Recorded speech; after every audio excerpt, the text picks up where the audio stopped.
The only people who don't want to disclose the truth are people with something to hide. First time we're getting a glimpse of last month's plane crash off of Molokai through the eyes of one of the survivors.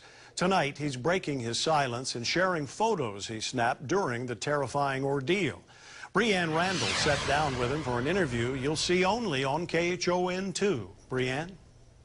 Joe, Eva Beach resident Ferdinand Puentes captured it all on camera, from the moment the plane hit the water to his fight to stay afloat. Just hurts, I guess, yeah. Ferdinand Puentes is still filled with raw emotion almost 1 month after surviving a plane crash. As the sirens and bells of the airplane was going, we, it was quiet. Everyone knew what was pretty much going on. Puentes turned on his GoPro camera moments after the engine of the Makanikai Air Cessna he was on quit, just offshore of Kalaupapa on Molokai. Seeing the water coming up really fast, and this was pretty much the splashdown when we hit the water. Puentes and the rest of the passengers jumped out of the sinking plane. It just bit into me already.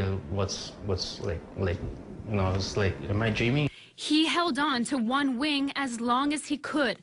From his vantage point, he got this eerie image of the plane underwater.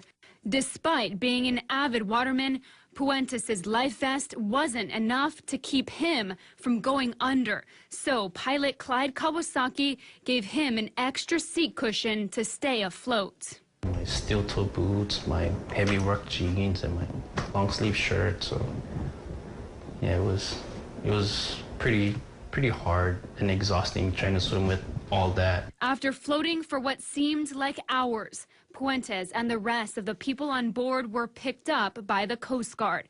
He was flown to the Queens Medical Center to get checked out. Could have died, just there's so much variations that could have happened. Could have happened for the worse. Puentes says his life has been forever changed by that day. A lot of things seems petty now, I guess. Can't take things for granted. Yesterday, he boarded another round-trip flight to Kalaupapa to overcome his fear of flying. It hurts, but you have to heal. So it's my way of healing. I have to move forward. Puentes says he has made a lifelong friend following the ordeal. He and pilot Clyde Kawasaki chat and text to keep up with each other's lives. Now the NTSB continues to investigate what caused the engine to lose power. Brianne Randall, KHON 2 News.